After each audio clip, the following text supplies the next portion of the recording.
God bless you. Our sister Olive Namtebi, over to you. Thank you so much, team. Thank you so much, brethren and Grace, for leading us beautifully in this session. You've made my role so easy. And since you've already prayed for our moderator, I just want to take the honor to welcome Honorable Joel Ssenyonyi, and here is his brief. Honorable Joel is a lawyer who serves as the Member of Parliament for Nakawa West in this Parliament. He chairs the Committee on Commissions, Statutory Authorities, and State Enterprises, which is called COSASE. I think many of us didn't know that in full. Joel is also the spokesman of the National Unity Platform. Prior to all this, Joel served as a journalist for 14 years. Before obtaining a law degree from Makerere University, Joel first attained a Bachelor of Business Statistics, still from Makerere. He is currently pursuing a Master's in Organizational Leadership and Management at UCU. He is a married man, and he is married to one wife called Febres, and together they have a daughter called Gianna. I take the honor to welcome Joel to take us on the mountain of communication. I believe with the experience that he has, with his current position, we have the right person in house to take us on this mountain. Joel, I take the honor to welcome you. Thank you. Over to you, Joel.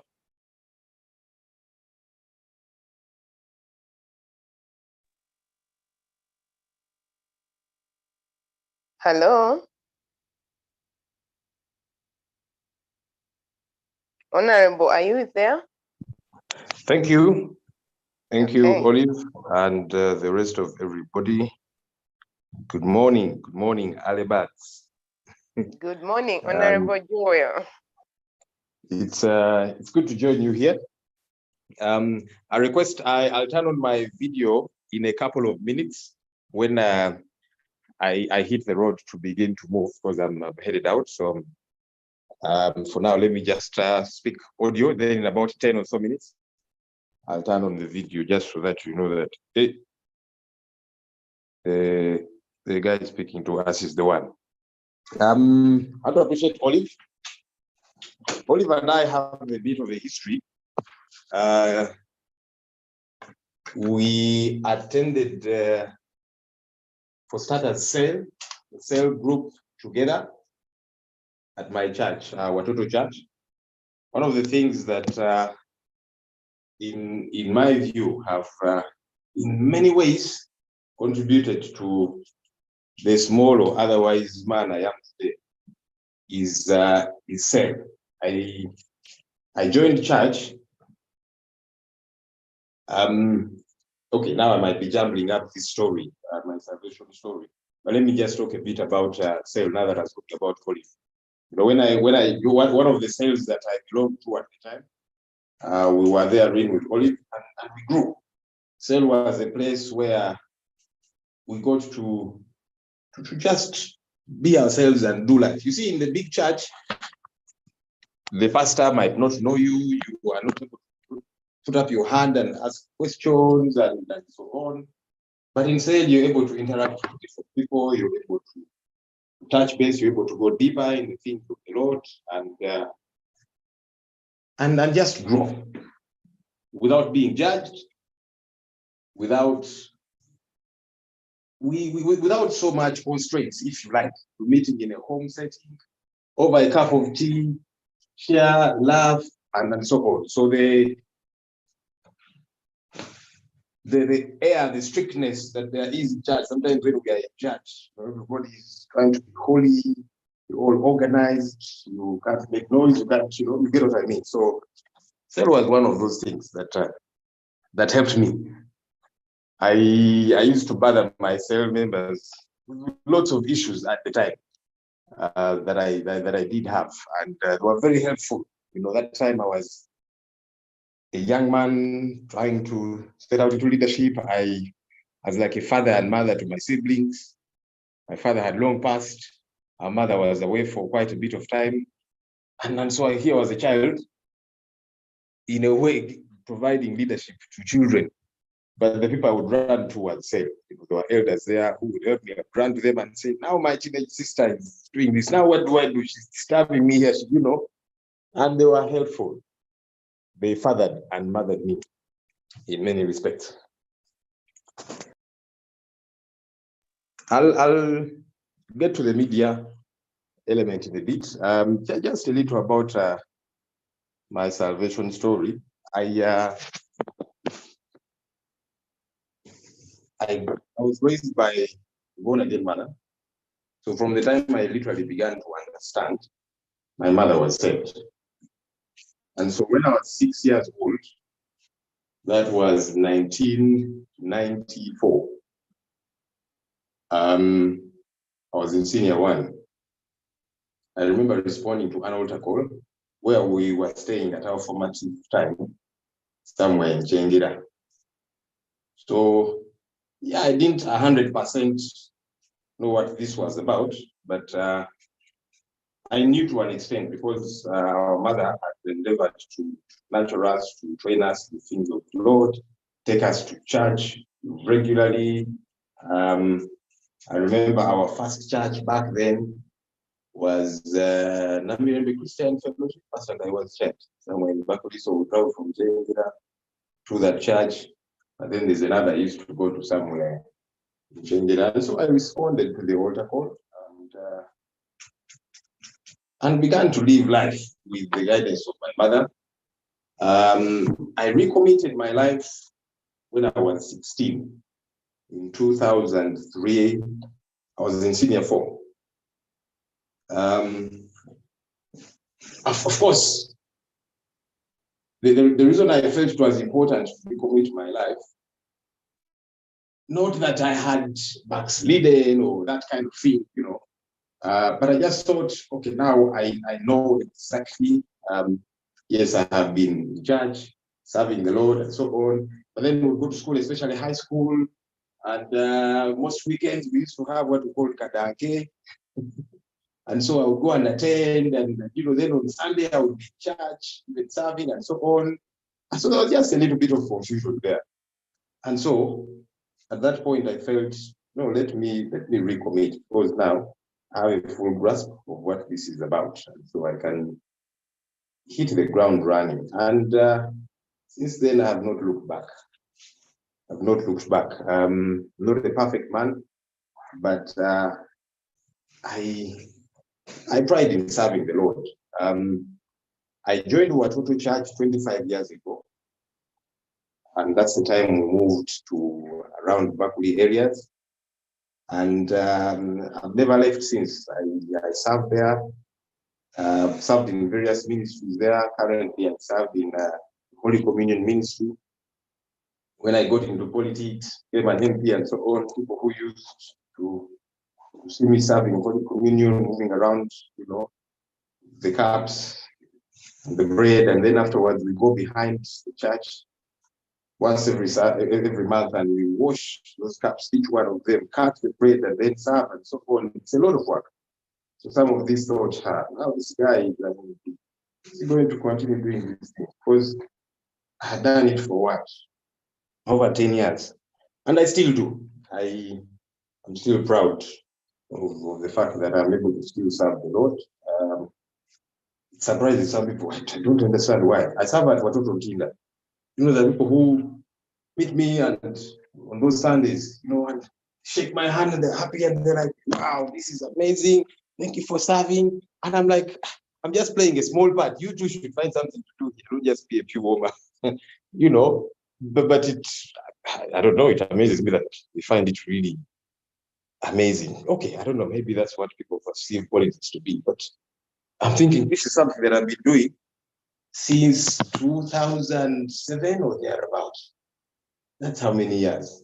Tending to maybe 16 or thereabout, you know. So it's something that I'm happy to do, to serve the Lord. And even the work that I do currently, as far as I'm concerned, it is service to the Lord. I tell people that when I report to work, when I enter my office, say the man of God has come, you know, and that office there is my pulpit, that position that I hold, you know, the platform that I hold is my pulpit. I was speaking to some people somewhere, and I asked them, how many of you are in full-time ministry? And it's just a few that raised their hands. Those who were pastors and that kind of thing, working at church, for example. And so I said, how about the rest of you? Can't know we work, you know, some say MTN, I don't know where, on business. I said, but you see, Colossians 3:23 tells us that whatever we do, we should do it as unto the Lord. And that would mean that wherever you report to work in the marketplace, whether it is at MTN, whether it is at Airtel, or whether it is somewhere downtown, in a bank, or whatever the case might be, you're supposed to be there serving the Lord. At least that's the expectation of our Lord and Savior, that, you know, we serve him where he has placed us, that we are his conduits, we are his arms and legs, we are his representatives in those spaces, you know. That's the expectation. We may not always meet it, but we are expected to strive in that direction. And that means that whatever I do, I should do it as unto the Lord. There's a church I would visit every once in a while. I have some friends there. It's called Worship Harvest. They have a theme which I find quite interesting. They say church begins on Monday, Sunday is garage time. I was amazed. The first time I visited that church, I was invited by some friends, went over to visit, and I had that. I said, this is fairly deep. Church begins on Monday, Sunday is garage time. And that's why it's called a service. That you're supposed to go and be serviced, so to speak. And then you get to doing church Monday through Saturday, wherever it is that God has placed you. I found that to be powerful, you know, because really that's what God expects of us, that wherever it is that we are, we should be doing church. That people should, even non-believers, by the way, they see you and they know this person here is something about them. They are Christians. And by the way, those non-believers, they know what should be. And that's why when as a Christian you goof up, they say, now you're signing these things here, you're falsifying, I don't know, receipts or whatever the case might be. This is the non-believer. Because they know the standard, they know what God requires of everybody here.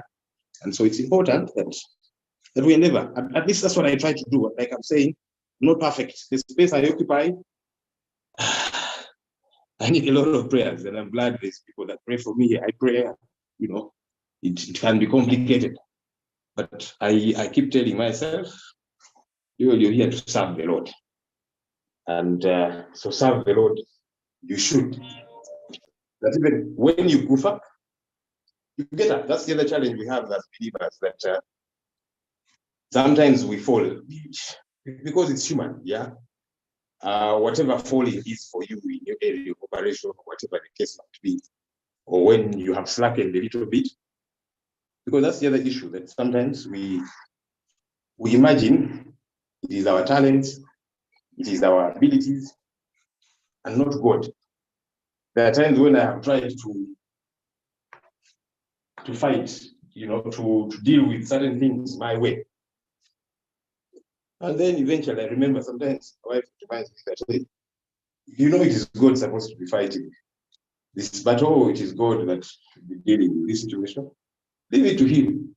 So I repent quickly. I say, now God, I'm sorry I was trying to occupy your space, because sometimes you feel, let me take care of this. Let me fight. And there's a place for that. There's a place to defend yourself. There's a place to do what you must. But then ultimately,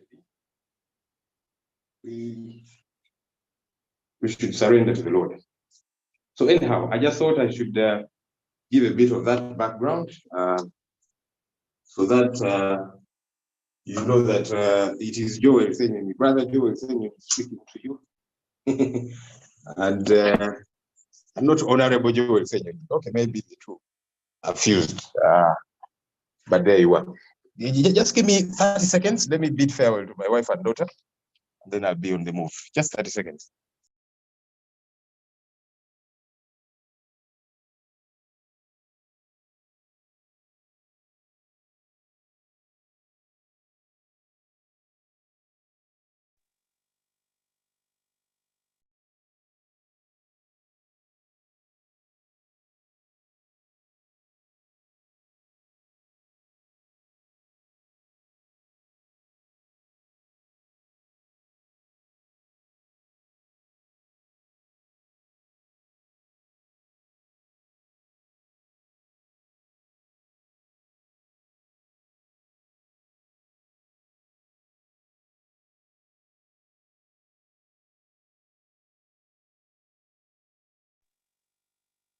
And those who have just joined, we are waiting for Honorable. He's asked for a minute, seconds though, to bid the wife and daughter farewell, but I believe he will soon be back. May we be attentive on this mountain of communication to learn. Thank you.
Okay.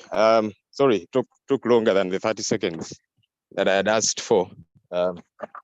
Just saying a quick prayer with my wife and daughter so that I can run off. So I had just given a bit of a background to my salvation story. Let me say this finally, and then I'll get to the real crux of today's matter. When Pastor Anthony reached out to me about this and anticipate, it was an exciting thing for me to do, because AKBF is, I'm an OB, if you like, of AKBF. I did attend the training. I am at any one time doing some kind of schooling, studying something. Some of my friends call me a perennial student or a professional student. I'm always studying something at any one time. So I did the AKBF training. I did SALT, for those of you that know those. Then I also did INT, the Oxid Leadership Program. Back then I also did the program at Watoto called School of Community Leadership, because somehow I've always been trying to ready myself for leadership, but also empowering myself, because you never arrive. As Olive did share, my education background, currently I'm doing a master's in organizational leadership and management. That's an amazing course that I had always wanted to do from the time I heard about it, when I actually first heard about it when I was doing the AKBF training. I said I will one time do this course. I'll find time and do this course. I am glad I am able to, as a way of adding value. All right, so let's get to the subject matter for the day. I don't know whether it is Pastor Anthony or somebody that will help me share the document I had prepared.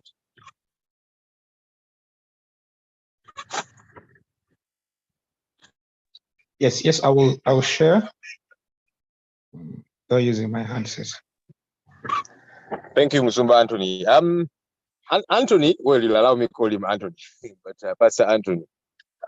He's been a friend of mine for so many years. We have been accountability and prayer partners for so many years. You know, like how many? 40, Pastor Anthony? About but 20. I also met him in Cell, and we connected. I remember I was chairman of his wedding and MC. He was my best man when I was getting married. He's an amazing man, that guy.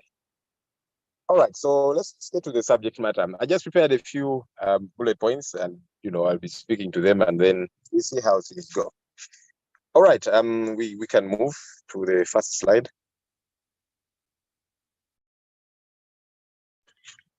I just want to make a biblical connection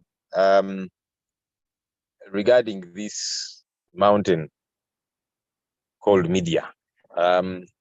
It's an interesting mountain.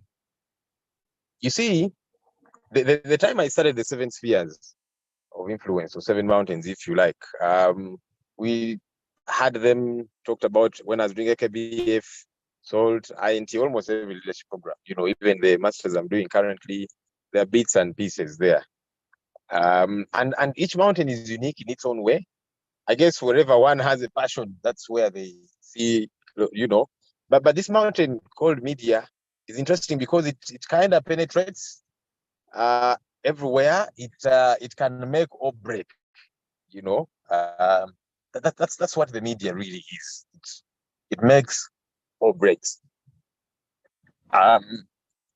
And that's why it's important how we deal with this mountain called media in our country, like Uganda, for example, or any other kind of society. Yeah. You see, when a dog bites a man, it is the obvious. It is not news. But when a dog bites a man, when a man bites a dog, that becomes news. There is interest, and then there will be a lot of excitement, and then there's a way stories are carried anyway, as I'll be sharing. So that's how critical this mountain is. It affects almost all the other spheres. It has affected family positively and negatively. Arts and entertainment, uses media, almost all the others, politics and governance, where I am also, media. We cannot run away from it in many respects. Education, and so on and so forth. There are people that are talked about in the Bible, Hittites. And this is the connection. You see, each of these mountains was connected to in a certain way. This coming from the word heth, which means terror and fear, representing bad news. Unfortunately, for the most part, that's what the media has been, unfortunately. The principality thereon, something called Apollyon, which is a destroyer. It sits on top of this mountain and twists news and enslaves people by magnifying their fears.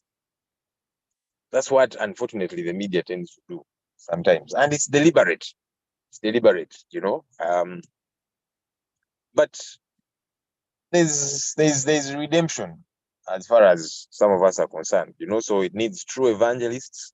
Those are bearers of good news who will report news accurately, even when it is bad news. They will be able to find the redemptive angle story. That's possible, extremely possible, because there are people who have picked interest. And by the way, you don't find many Christians, if you like. This is from a bit of my small experience. You don't find many of them in mainstream media, but as I will be sharing, as you will be realizing, that media has morphed. Media has become different in many respects. So there's a bit of statistics there. 54 TV stations. These are UBOS, and then UCC. By the way, in the next 6 months, there's meant to be another census carried out. I don't know if we will be ready as a country, because normally we delay on those finances and so on and so forth.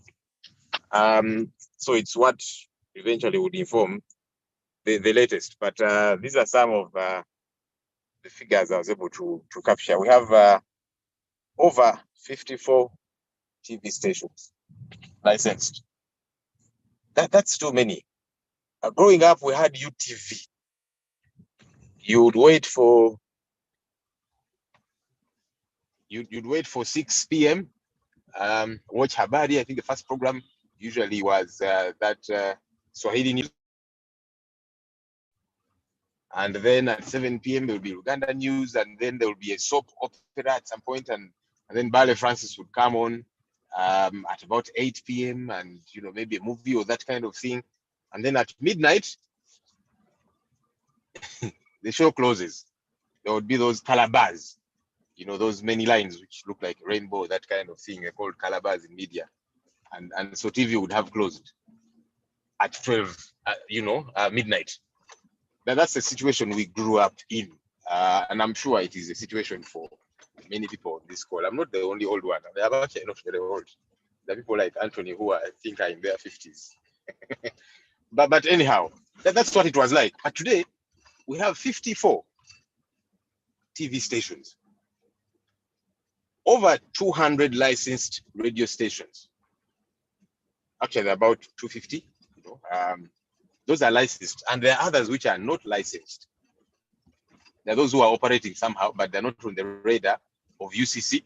We have community radios. These Bizindalo, they are most in the country places, but even in the city center, I see a lot of them. Even in my area and in many places, that's a radio station.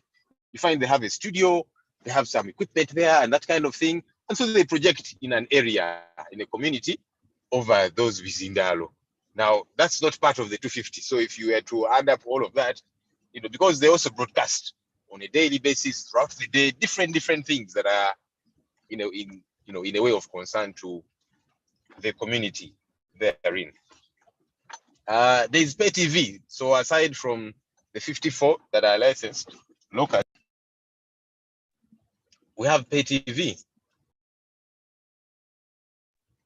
And this is available now. There gets to be many more channels depending on which pay TV you use, the subscription, and all of those different things. The options are just too many. This is to show you how media has morphed and changed and grown. There's over 35 million telephone handsets. I wonder what the latest figure will be. If a census, whenever a census is done, all of these questions come up so that the statistics are gotten. And like I'm saying, the due date for the next census is 6 months. I don't think it will be carried out.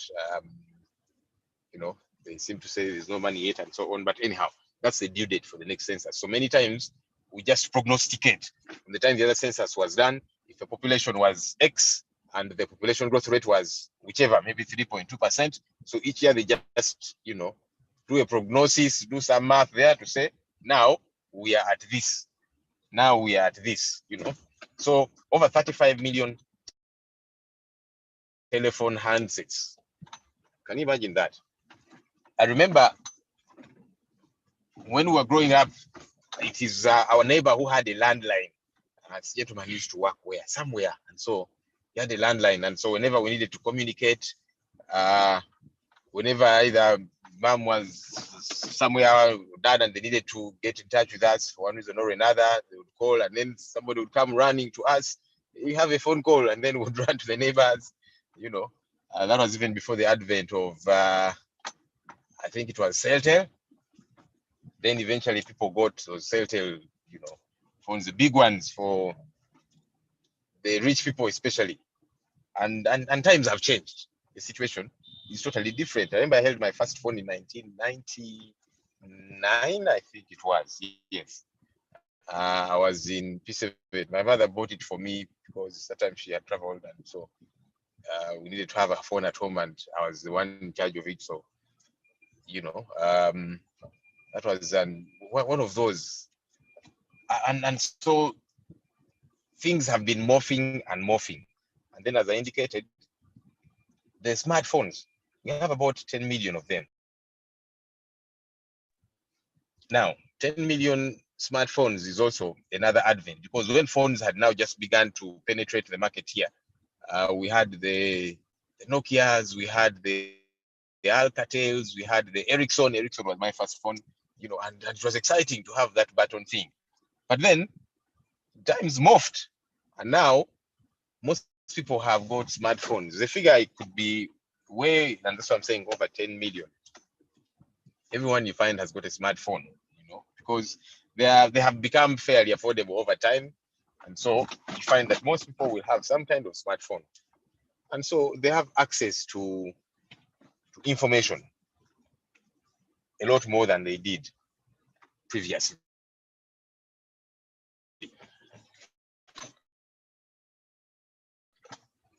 Oh,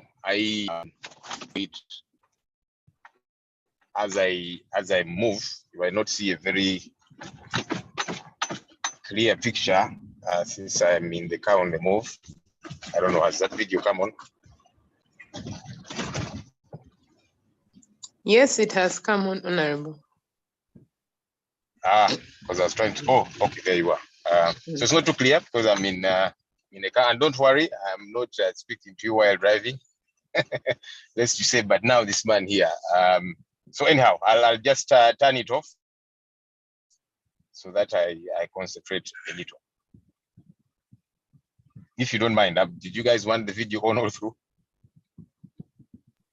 I think it's okay now that we have seen the face. We are sure it is you. Okay, thank you. So the impact of social media, which is one of those huge, great phenomenons in my view, an incredible opportunity which must be used right, because again there are challenges thereon. The impact of social media, TV ratings have dropped. People no longer watch TV for news, especially, and whatever else, because they get all they require on social media. We now don't get to watch news at 7 p.m. or 9 p.m. on TV. It's no longer news in the real sense of news. We already know what has happened during the day. Maybe we just want to learn, is there any new development? How has the story been packaged by the news guys and so on? You know, I can take days without watching TV, but then I have all the news on my handset. Just go to social media, and I'm able to find out, establish whatever did happen. And many TV stations are actually threatened. By the time I was leaving the media in 2019, every media house was setting up a social media department, because that's the direction. So from the other 6 p.m. to 12 midnight watching of TV, which everybody looked forward to, now people stay for days and they don't need TV in every sense, because they can watch whatever they want to on their phones, social media, YouTube, etc., etc. People are buying less of newspapers. I'll be honest, I can take 6 months without opening a newspaper. But then I know what's happening. And I imagine it's a similar situation for many of you. So the newspapers bought for my office, but I actually never read them, you know.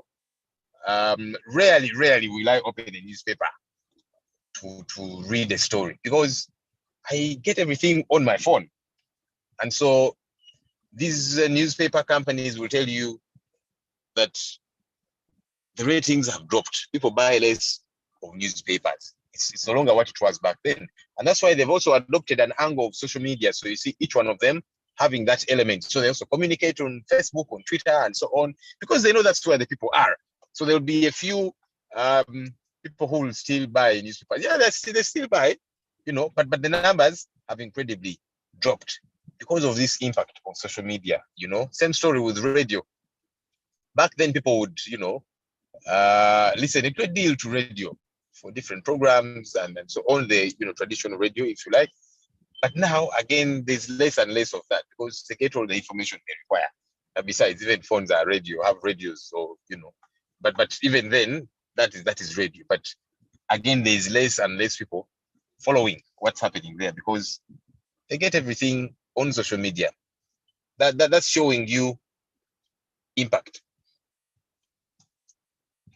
The changing face of journalism. Citizen journalism has grown, as I indicated there. Citizen journalism is where citizens operate as journalists. That everybody that has a phone is potentially a journalist, very potentially. That they can broadcast information. You can be in your car, an accident happens, you're in traffic, and then you record it and broadcast it. NTV is not there, NBS is not there, or whoever else to broadcast, but you have broadcast it. By the time they come, depending on what kind of accident it is, media will eventually come. But by the time they come, you have reported on the story. That is citizen journalism because of technology, because of social media and all these smartphones and so on.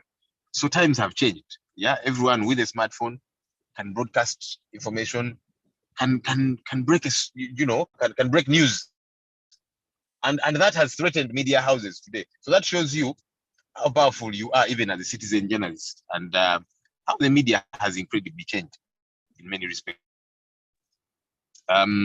Let's move to the next slide.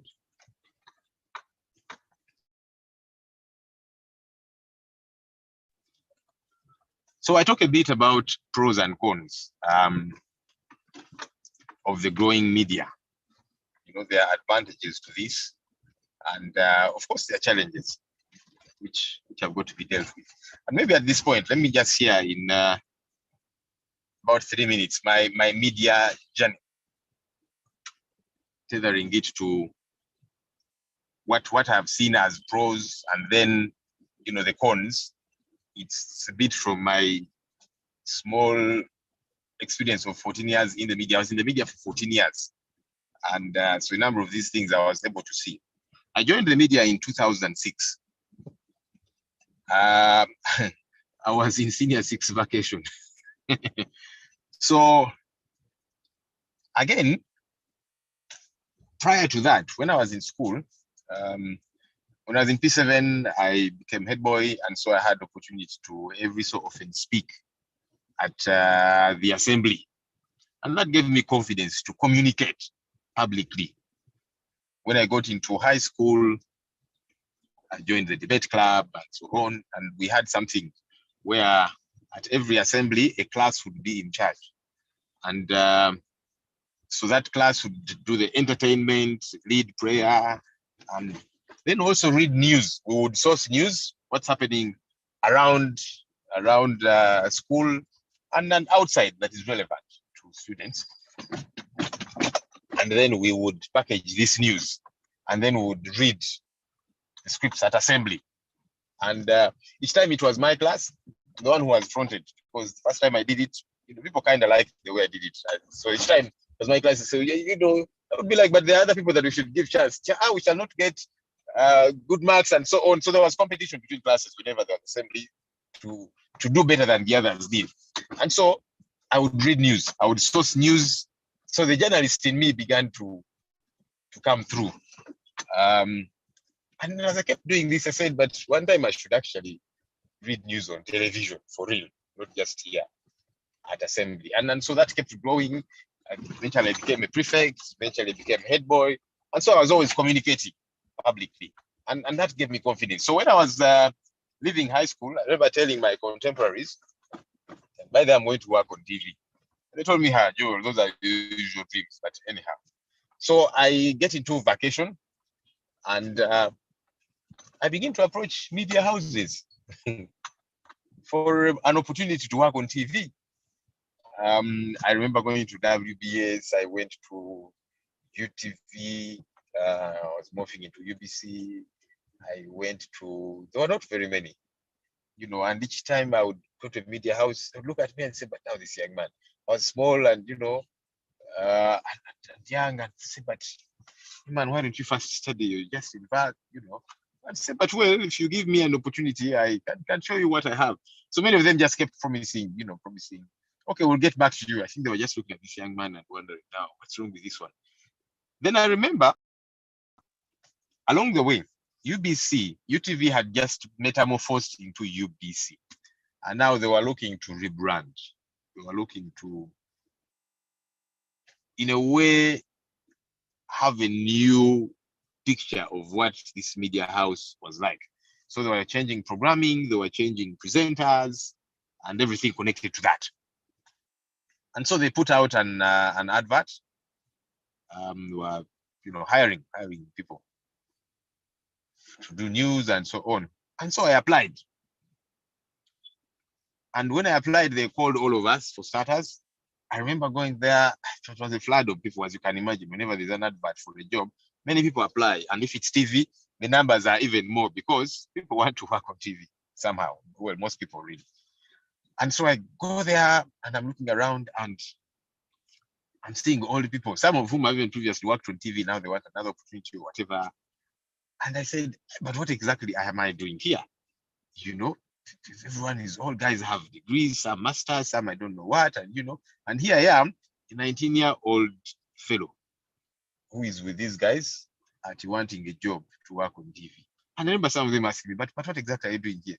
I said, well, I applied and so I've been called. And of course that intimidated me a bit. I thought, now these guys. But I said, well, I have nothing to lose. Let me give it a shot. So we do the first round of interviews and they said, we'll get back to you. And it took about 2 weeks. I thought maybe they've gotten the people they want. After 2 weeks, they called those of us that had now advanced to the next level. So I got a call. I said, oh, wow, interesting. So I go for another round of interviews and eventually said, we'll get back to you. It took quite a bit of time. I thought maybe they've moved on. And then they called me, you know, and until the final one. I remember finally they had sieved out about 11 people from the so many that had applied, and then all these interviews we had been doing. And so 11 of us, we stand before this panel, which had people like Jane Kasumba, she used to be a sports pundit, Bale Francis the late,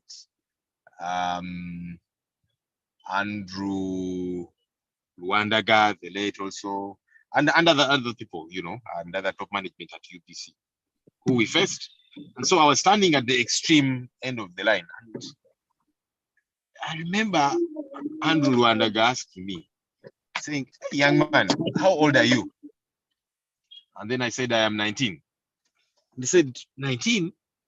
What are you doing here? You're supposed to be in school. I said, I'm here because you people called me. I kept coming to do interviews and here I am. And so they were all shocked. What is this young man doing here? I said, anyway, we'll see how things go. And so we again do another set. Now they even made it more intense because they're thinking, how did this child get to this point? We did screen tests and so on and so forth. Anyway, eventually they had 2 of us, myself and the lady called Nancy Kalembe. Nancy, for those of you that might remember, she ran for president in the last election. She, anyway, eventually got into many different things. You know, but that time they hired the 2 of us, and we began to anchor news. I'll probably share this picture with Pastor Anthony so that he can share on, you know, on the group at some point when we were anchoring news at that time. And so we started out, and it was different. I remember when I had just started out, Bale Francis the late held my hand, and he taught me most of what I eventually got to know about journalism. He trained me, and you know, I remember they handed me over to him, said, train this young man. And so we rolled out.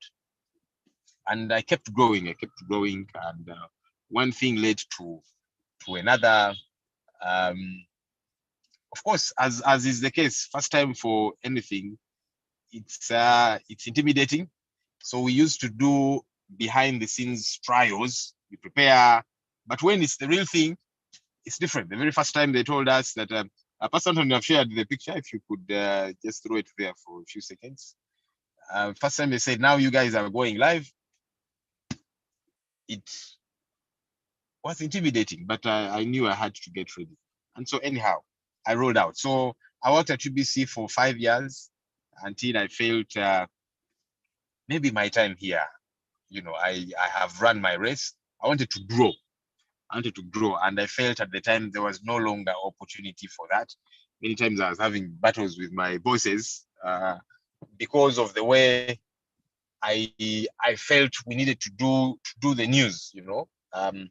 You would find that most of the time, as we were doing stories, the first story, the president is somewhere at the function. Second story, the first lady is at a Kuinjira. Third story, the prime minister is at some function, and And so I was telling them, can we incorporate some hard news? Because now our competitors, WBS at the time, and then eventually NTV, they were doing real news, yeah. And so people were beginning to move away from us to watch these other stations because that's where the real news, if you like, was. So there you are. This is a picture. This was one of the first bulletins that I did with Nancy Kalembe, UBC Tonight. You see, this picture was taken in 2006 somewhere. So anyhow, so many times I was having rigorous debates with these my bosses, saying, can we begin to do some real news? Yes, we can still keep these stories about the president at dysfunction, at Pastor Kuhinjira and so on, but then it comes somewhere after the breaking news stories and so on, But there was a struggle to adjust. There was a struggle to change, and yet news was beginning to change. Now there was competition. It was no longer UTV, which was a sole player in the industry. There were several others in the industry, and so we had to keep changing, in my view. But that was not happening, and so I kept getting frustrated. I kept thinking, this thing, is not working properly anymore. So anyhow, a time came, I felt I had run my race, and I give credit to UBC because it gave me a great foundation to journalism and the media. But then I felt I needed to move on, and explore. So I moved a bit to Alpha FM. Was there for a bit of time, then went to Power FM. I did some roaming around, some media hopping here and there, until I did my last leg at NTV. My last 5 years in the media were at NTV. Of course, the platform was bigger challenges, and that's what I wanted, opportunities to challenge myself, to do a lot more. So anyhow, until eventually I also felt in 2019, I had run my race in the media. I needed to move on now to politics. That's how I became spokesperson of NUP. But the journalist in me has always been active. Anyhow, even as spokesperson, I'm still get to do media related work, Pastor Anthony, if you could just get back to the slides. I just thought I would throw that in to give a bit of my journey and relate it to what now I was getting to as the pros and cons, that I have been seeing over the years, and even now, because I still observe what's happening in the media as an interested party. And I see. Okay, so we're getting to the pros of growing media. Communication became easier. It became easier in many respects, whether it be by handsets, telephone, whether it be social media and all of that, well, even with the growing TVs and growing radio stations, communication became a lot easier. Back then, people would have to write letters and then put it at posta, and by the time it reaches, I don't know how many days have passed and so on. But now, phone call, WhatsApp message, and so on, things are different. The business element therein, people do business on social media, and we should take advantage of this. There are businesses that actually literally thrive on social media. People have become millionaires just by using social media. I see people start something, a cake making business or whatever, and then they put it out on social media, and before you know it, they get clients. And that's an example of many others. Technological advancements. Who knew that we would slowly but surely lessen the physical meetings. I mean, we are having a meeting currently, but via Zoom. Of course, that's why there was a mixture of, yes, technology, but also the advent of COVID-19, that we realize we can do things differently. That we don't have to meet physically for us to be able to engage over certain matters. And of course, spreading the gospel became a lot easier. I see many pastors on many TV stations. Actually, a number of these TV stations that have been opened are owned by churches / pastors. That's a good thing, I would think, so that it becomes easier to spread the gospel. Same thing with radio stations, same thing with social media.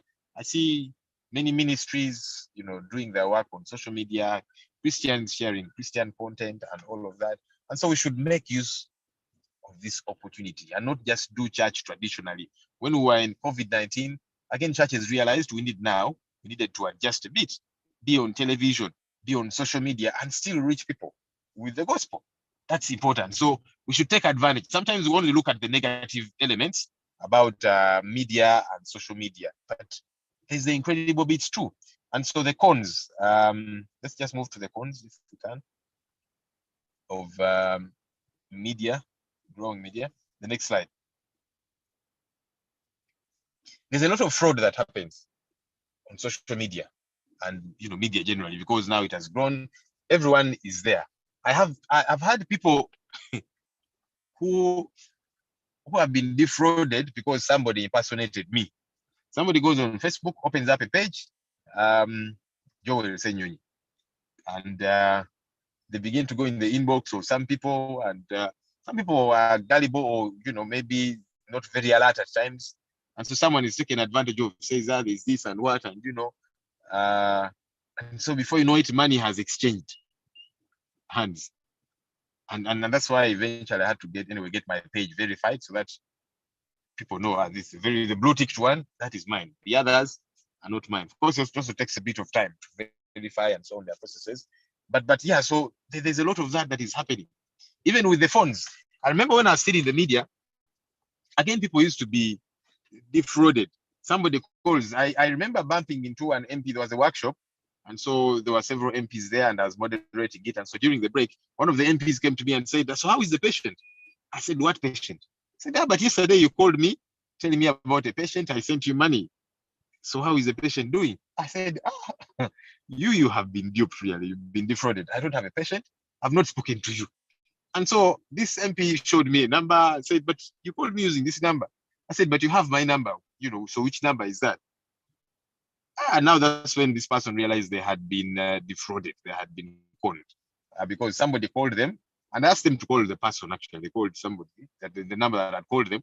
And then this person was faking their voice, speaking like me, and saying, yes, honorable, in fact, the patient is getting better, but they want to do some other surgery. If you can send me some more money. In my hearing now, because I was there with the MP, until we try to trace the person.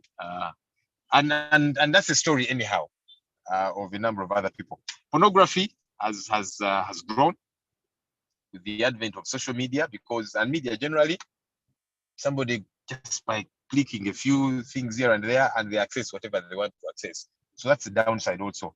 Sexual abuse, many young people have been taken advantage of. So many. There are many pedophiles on social media who take advantage of children. There are many abusers who have taken advantage of, especially young ladies. And so that's the downside, which we must know about anyhow. Slander has grown. Somebody just wakes up and writes and says so and so is a thief, and then it spreads and so on. As a politician, people write all sorts of things about me. I personally chose not to ever be bothered. I see some of my colleagues, whenever they're written about, they want to run to court and so on. Well, everyone decides how they deal with the situation, but me, I chose no. Those who know me, they know me. So if somebody writes stuff about me, I should not bother too much. At the very least, maybe I can just, clarify to say, well, this is fake news and so on, but I don't let it eat me up so much. But anyhow, that's another downside to these things, Family time has been eaten into. Many of you take your girlfriends out or your wives out, or you go out as a family, and everyone is on their phone. And you're thinking, hey, what's happening here? I was out with my wife sometime, and then we couldn't help but notice, some couples that are out and see everyone is on their phone. not for a minute or two, but for quite a bit of time. I'm like, hey, but now these ones, why didn't they just cook food or order it and eat at home or that kind of thing? But it happens in the home too, that families no longer sit to connect. Phones have become phones. The daddy has their phone, mommy, the children also have their phones. This is the downside that we must be able to deal with. All is not lost, however. Let's use social media and technology. Don't be old-fashioned. I think that, and I hear some people who usually speak with pride about it. For me, I am not on social media. I don't think it's relevant. Well, but that's not true. I think we all need to occupy that space and use it for good, and use it for the expansion of the kingdom. Yeah. Let's not be old-fashioned. No, it is not a good thing. Let's take advantage of technology, and we can learn these things and be able to use that space. Let's not deny our children this space. We should regulate, but don't deny. Allow them to grow, allow them to explore. Because you don't say, but for me, when I was young, I didn't have access to these things. Well, that was your time. They were not there. Today, they are there. So allow them to access this space. Technology is advancing and it keeps growing. We think we have seen it all. No, there's a lot more coming. So let's allow them to also grow, to learn, but let's regulate, and you can do this. Whether it even be TV, you can block out certain channels. If your children must have a phone or a tab that has access to, internet and so on, you can be helped to look out certain sites and so on, but allow them to occupy this space and then regulate in terms of time. They shouldn't be on the tabs or whatever the entire day or that kind of thing. But let's allow them to explore those spaces. The media mountain can make or break, like I did mention. Let's occupy it. Like I said, you don't have to be a traditional journalist, but by the virtue of the fact that you have a phone, you have access to internet, you can do journalism for good. You can, tell stories, and like I was saying, use it to share the gospel. Then young people interested in journalism should be encouraged. I think that we need some more good journalists in that space. Young people with values that will tell stories, their truthfulness, and not try and promote different agenda.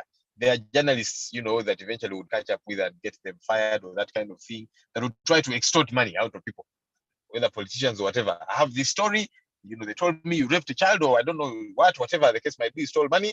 We are going to print it or we are going to write about it. If not, you give us money. And sometimes it might be a lie. Sometimes it could even be true that this person has a bit of information, but then they take advantage, extort money and so on. We need people with values, people that are going to tell stories that will build our country. Now, does that mean we shouldn't tell the negatives? No. I think it's important to know what needs to be dealt with.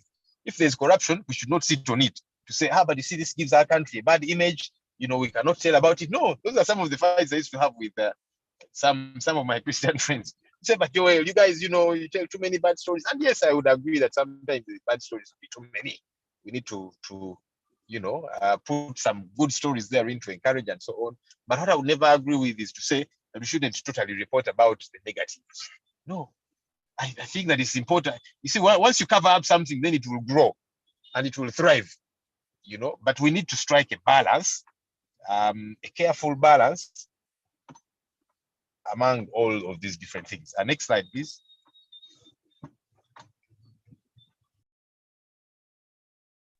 And that's the last slide, Joel. Okay. I forgot to write one saying thank you. All right. So thank you for allowing me to share some of these thoughts.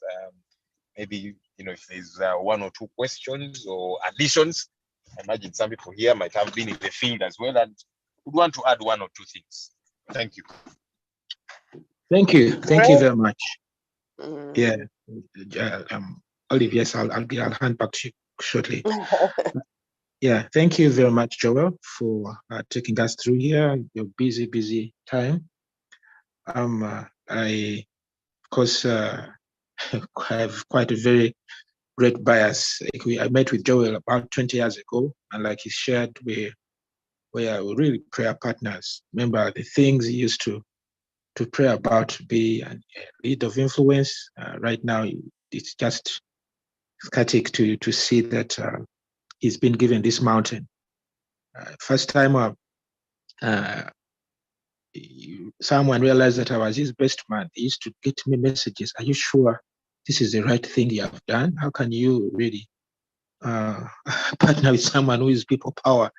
And people seemingly think they have genuine reasons. I'm like, no, when are we going to go to these mountains? And which channel are you going to use?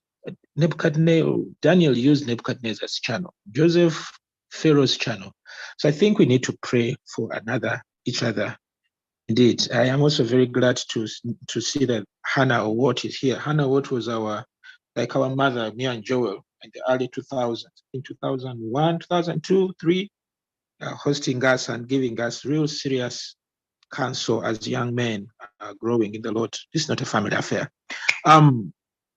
This is the sixth mountain that we have looked at this morning. Tomorrow we'll be looking at a great mountain, the mountain of economy and business. And the idea is each one of us to get a clear understanding of these mountains, and then we will pick on one.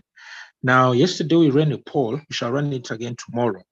The polls are just to help us be grouped, not necessarily that that's what you're going to do and that's what you must do, but we want to run something that's demonstrational.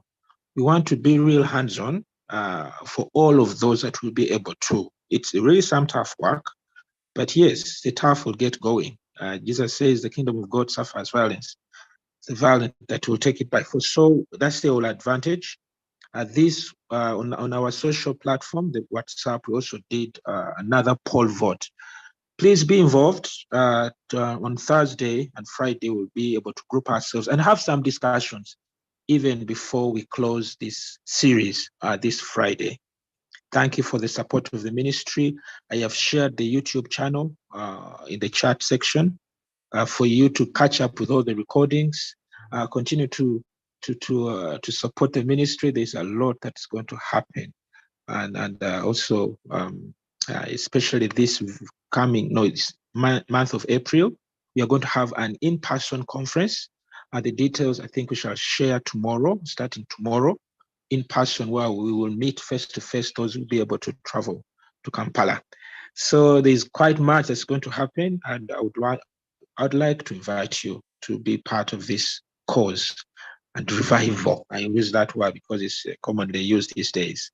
God bless you. Olive, please carry on. Maybe you just ask about 5 or so more minutes so that people can do there. Thank you very much.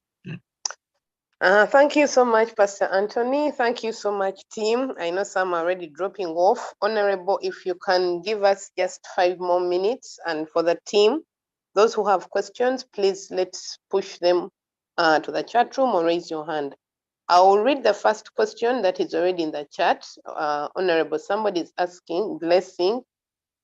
He says, Oshi, thank you, Joel. How do you find it working with Bobby Wine and all the noob people power who may not be born again Christians like you? Honorable, if you're on and you may want to take on that question, please proceed. All right. That might be related to now politics and governance. Another mountain I am very, very passionate about. Maybe someday I could share. But you see, we are not of the world, but we are in the world. Yeah. I am sure back then, and look, I'm not trying to compare myself to our Lord and Savior, but we must learn from him, you know. I'm sure back then, by the way, the people that killed Jesus were religious leaders at the time. They were thinking, look at this guy. He says he's Christian, he's the Christian leader and that kind of thing. But the man is always with sinners. The man is always with adulterers. I don't know what. And so he just pissed these guys off. But anyhow, we may not be of the world, but we are in the world. Let's go and be able to influence this world for good. Yeah. You see, whatever we are, sometimes as Christians, the temptation is, you see, I must work either in a church or a Christian organization and so on. And by the way, even some of these Christian organizations, you find there's a lot of corruption happening there. There's lots of things that are just not proper. And so you as a Christian, you don't say, my expectation is that everyone here is a Christian. No, be the salt, be the light in that area, whatever it is, whether you're working at MTN or whatever, be the light. Yeah. And I might not say, so much, but there are things that one, I felt I was certain God called me in this space of politics and governance. And I'm thankful for the way he helps me to influence in whichever small ways. One of the things that we do, we opened up an altar. At our Kamocha office, where we take time off 3 days, the first 3 days of the month. We pray and fast with the team. We even opened up a specific WhatsApp group, for those that can be able to do that. And so we fast over different things, and then we pray. Sometimes we'll meet together at Kamocha to pray together, or when we are not able to, wherever, but we do that. Now, starting it out was not easy. Many of these, my friends, were thinking, but I have never fasted. You, man, Joel, you have been fasting from the time you were a child. We can't be the same. Why, I said, let us just try it out, and sometimes we drop off. And I was telling them, this year, let's take it to a higher level, because last year, some months we didn't do the praying as we had committed, But I'm glad that we started off something that I thought was important, and so we meet in that room, hold hands, and then pray, Now, there might not be, a number of them, including my leader, might not have confessed as a Christian and that kind of thing, as, born again, but it's a journey. And I'm glad I am doing some small influencing, however small, that we can be able to pray. Of course, there's one or two other Christians, but that we be able to connect and pray. I remember one time I don't know what we had gone for, and then it just didn't go well. One of those activities, they just messed us up so bad, and things didn't go as we had planned. Yeah, actually, I remember. There's been several incidents. One of them was the Hoima by-election, the Kayunga by-election. You finish a by-election, and you have all the results in your favor, all the DR forms, but then they just decided to announce somebody different, And some of you might think I'm talking politics. Well, I'm just sharing my story too in that line. Now that I was asked this question, you have declaration of results forms from every polling station, and we have one, but they said, no, we will not declare this NUP candidate. And so I remember after that Kayunga by-election, so we met, we're all very angry. We said, but now, what is this, sure? Our candidate clearly won. We have all the evidence, but they just decided to announce whoever they wanted, And so we get back and we are in this meeting, this room. We all look at each other, so mad, so angry. And then the Honorable Chagulanyi says, guys, let's hold hands. I'm going to lead us in praise and worship. And I looked at him, I thought, okay, are you pulling my leg? By the way, back then he used to sing a bit in church, as is the case with most musicians, most artists. Many of them have a background in church somehow, either church choir or whatever, and so he knows some of these songs. So we held hands, led us in worship, and then he led us in prayer. Say, guys, let's kneel down and pray, because some of these things now, they're not making sense. Maybe, and he said, maybe God will help us. Maybe God will show us what he wants to show us. And in my heart, I was saying, okay, thank you, Lord, because this is a terrible situation, but maybe we are, it's helping us perhaps to connect more with you and so on. And the examples can be many. So please don't fear to go and work somewhere because you're the only Christian there. Hey, we are, the world has what, billions and billions of people. We must go out there and be the salt and light. So that's what I try to do. And I keep saying, God help me to keep doing the little that I can. And that's what I did even with the media, because again, with the media, there were numerous challenges. The media also has so many challenges. But I said, let me play my small part. There were so many opportunities to be compromised and so on. I'll just give you a slight example. I remember in the 2016 elections, general elections, there was a presidential candidate. I hosted all the presidential candidates on NTV. We had a series of interviews and so on. And so I remember there was one particular presidential candidate So whom I called to remind about the show, and I also said, please send me whatever information you want to send. So preparation. So he said, okay, let me actually bring some of that information. So this person comes, drives into Serena, where the NTV offices are, with the convoy. Of course, all the presidential candidates are given a convoy. And so, as I reach out to get wanted to give me his manifesto. So he says, beckons at me, says, enter the car. So I enter, and this person gives me the manifesto, small booklet, and therein was a white envelope with money, lots of money. So I asked him, what's this envelope about? He said, just do a good job tonight, because I was going to host this person later in the night. I think he had seen how, I used to ask tough questions and so on. And so this person wanted me maybe to tone down a bit. I looked at him and I said, one, I feel insulted. You cannot give me money to tell me to do a good job. I know how to do my job. I've been doing this for years. So you don't tell me how to do my job. And this won't be necessary. I give him back the envelope. And his driver looked, and this person felt belittled because I had done that in front of his driver and all of that. But then I felt extremely offended. And I remember that interview, I was so hard on this fellow because I thought, now this one here, he also wants to, to lead. But anyway, I can give numerous examples of how many times people try to compromise me, do this story or whatever. And I say, no, I have got values to live by. And so you try and be the salt and the light, wherever God places you. I'm sure as each one of us here goes to work, you're not going to a Christian organization or whatever. Let's go and be the salt and the light. Wow. Sorry, I took long with that particular question. Yeah. Ladies and gentlemen, we have, I think, we've really overshot, but 4 minutes. And in summary, Honorable, there are just these 2 questions. How do you relate? Sorry. Somebody just typed another and it went. Oh, oops. Apologies for that.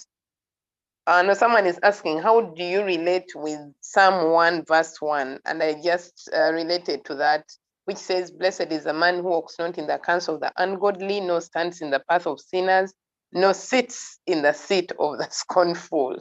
How do you relate with that? But I want to believe that somehow you've said it, and just even in the chat, someone said Daniel, so to speak, was a minister of witch doctors, rather prime minister of witch doctors. So I think it's not so much in the council. Then the other question is, oh dear. Remember, how do you relate to some? You have taken influence. No, maybe you can give some more thoughts about that. How do you relate with Psalm 1 verse 1? I've read it to you in a few closing shots, if you may. Yeah, so I'll tell you something interesting. When I joined politics, because I've been serving at my church for a very long time, I remember some people going to the pastor and saying, now this Joel is disobedient, he has joined opposition. How can a disobedient person be serving us Holy Communion of all things? Communion is supposed to be holy, and they were extremely offended. And I said, wow. Anyway, I told the pastor, you see, I have been serving for many years. And I'm not going to stop just because some people are offended about what I do currently. And I told the pastor, if at any one time,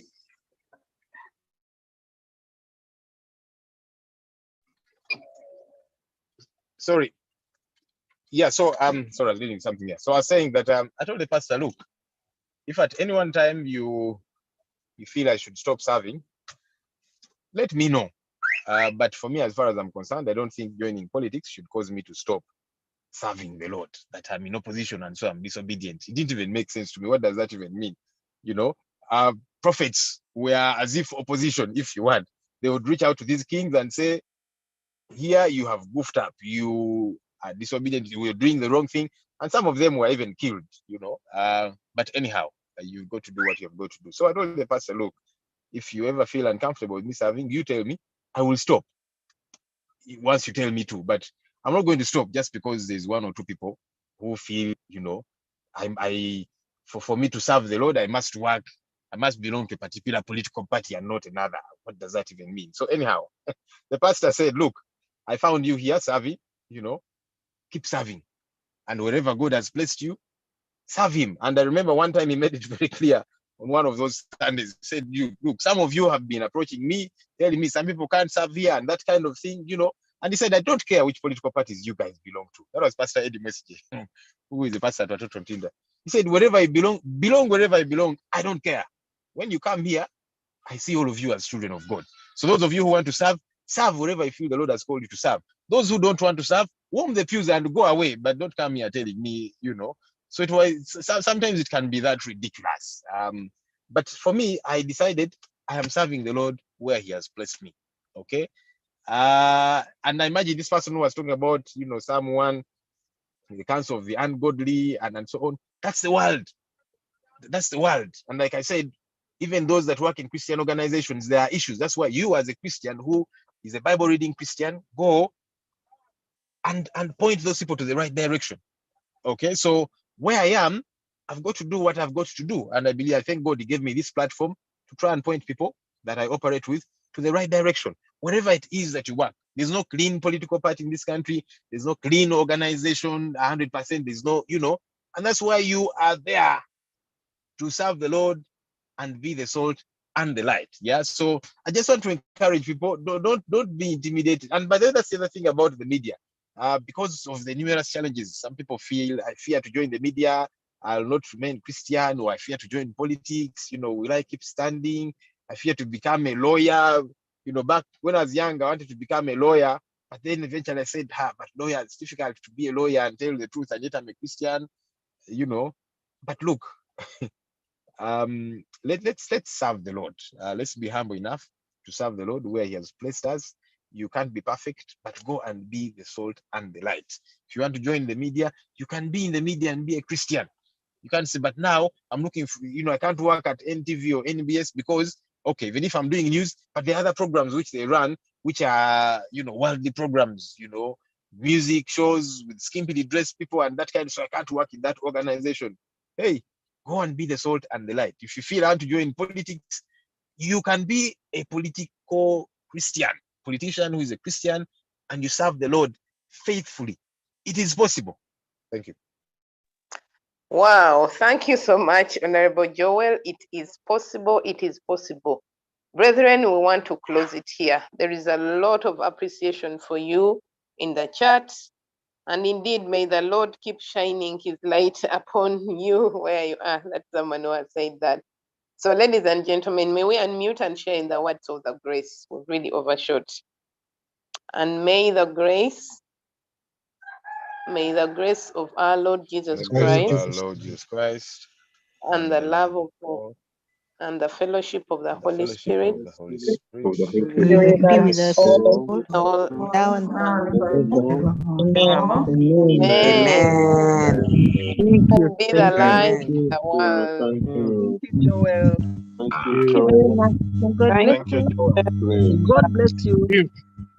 That Have was a good great. day. That God was bless great. us. In Jesus' name. Hallelujah.